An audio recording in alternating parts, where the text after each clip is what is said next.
Tipos de nutrición: autrótrofa y heterótrofa. Autrótrofa son aquellos organismos que utilizan la luz solar, agua y dióxido de carbono para poder fabricar su propio alimento, liberando oxígeno como desecho por medio de la fotosíntesis. En cambio, la nutrición heterótrofa son incapaces de fabricar su propio alimento. Son los animales y también otros seres como los hongos. Gracias a la respiración, obtienen energía quemando alimento que toman.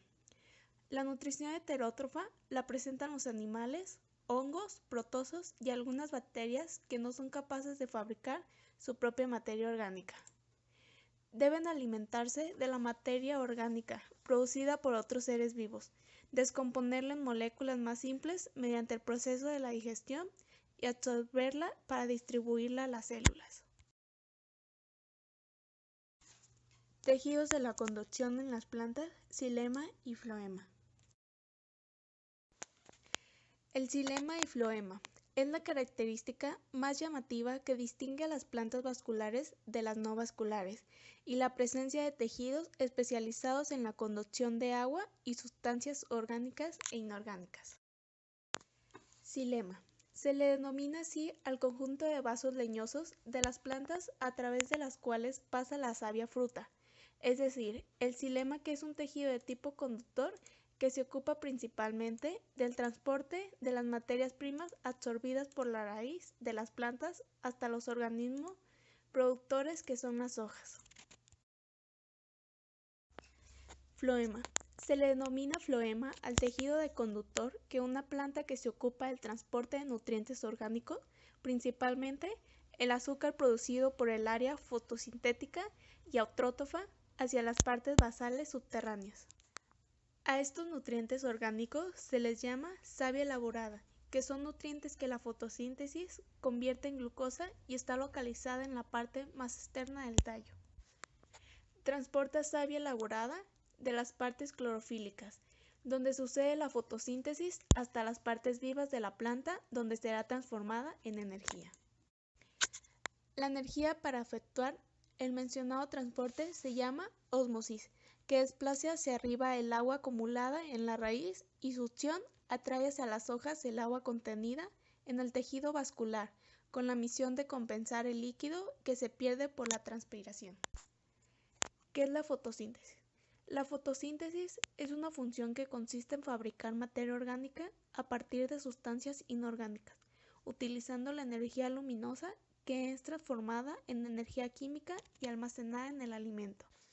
Las plantas verdes, con la participación activa de la clorofila, captan la energía luminosa y transforman el CO2 del aire y el agua en sustancias orgánicas ricas en energía química potencial. Químicamente, la fotosíntesis se considera como una serie de reacciones de óxido-reducción, mediante las cuales el agua del vegetal se oxida hasta O2 y el CO2 se reduce hasta carbohidratos, utilizando la energía proveniente del sol.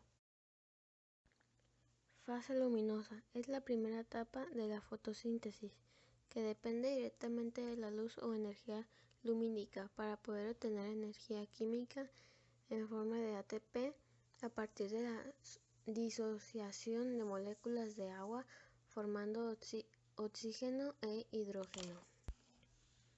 El término cloroplastos sirve alternativamente para designar a cualquier plasto dedicado a la fotosíntesis o específicamente a los plastos verdes propios de algas verdes y las plantas.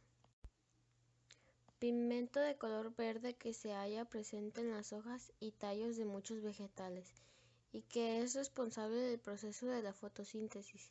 Se emplea en farmacias y cosmética. La fase oscura de la fotosíntesis es la etapa en la que no se necesita la luz, aunque también se realiza en su presencia. Ocurre en los cloroplastos y depende directamente de los productos obtenidos en la fase lumínica. Respiración celular: mitocondria. Una mitocondria se desplaza por el citosol entre filamentos de citoesqueleto. Nos acercamos y vemos a una molécula de ácido graso que penetra en la matriz. atravesando las dos membranas mitocondriales. Nos encontramos en el espacio intermembranario. A través de una proteína transportadora seguimos a otra molécula de ácido graso hasta la matriz. Enzimas del metabolismo oxidativo DNA mitocondrial. Pasamos a través de un chaperón y nos aproximamos a una cresta mitocondrial. Las cadenas de transportadores de electrones se alteran con los complejos de la síntesis de ATP.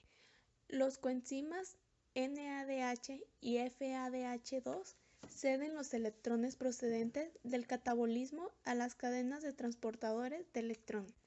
Los protones bombeados por estas cadenas de transportadores se acumulan en el espacio intermembranario. Los protones regresan a la matriz a través de los complejos de la ATP, proporcionando la energía necesaria para la síntesis de ATP. Sistemas de lanzadera transportan metabolismos entre el espacio intermembranario y la matriz. Abandonamos nuestra mitocondria, que junto con otras muchas constituyen un equipo responsable de proporcionar a la célula la energía necesaria para todas sus funciones. La respiración anaerobia consiste en que la célula obtiene energía de una sustancia sin utilizar oxígeno. Al hacerlo se divide esa sustancia en otras. A la respiración anaerobia también se le llama fermentación. Probablemente la respiración anaerobia más conocida sea la de las levaduras de la cerveza, que son hongos unicelulares. La respiración aerobia es en la que se utiliza oxígeno para extraer energía de la glucosa. Se efectúa en el interior de las células, en los organelos llamados mitocondrias. Durante el proceso respiratorio, parte de la energía contenida en la glucosa pasa a las moléculas de ATP. Fermentación. En este proceso se degrada la glucosa. En ausencia de oxígeno, sus productos finales son el dióxido de carbono, alcoholes o ácidos lácticos. Se libera poca energía metabólica y es realizada en bacterias, levaduras y células musculares. La respiración aerobia es un tipo de metabolismo energético en el que los seres vivos extraen energía de moléculas orgánicas. Es un proceso muy complejo agrupado en 3 etapas. Glucólisis ocurre en el citoplasma, encargada de oxidar la glucosa, con la finalidad de obtener energía para la célula. Ciclo de Krebs es una ruta metabólica que forma parte de la respiración celular en todas las células aeróbicas. El piruvato dentro de la matriz mitocondrial sufre una descarboxilación oxidativa en la que interviene el complejo de 3 enzimas que forman la piruvato deshidrogenasa. Este complejo enzimático posee varios cofactores y es el encargado de catalizar la conversión del piruvato de acetil. Durante el proceso de carboxilo del piruvato se libera como dióxido de carbono.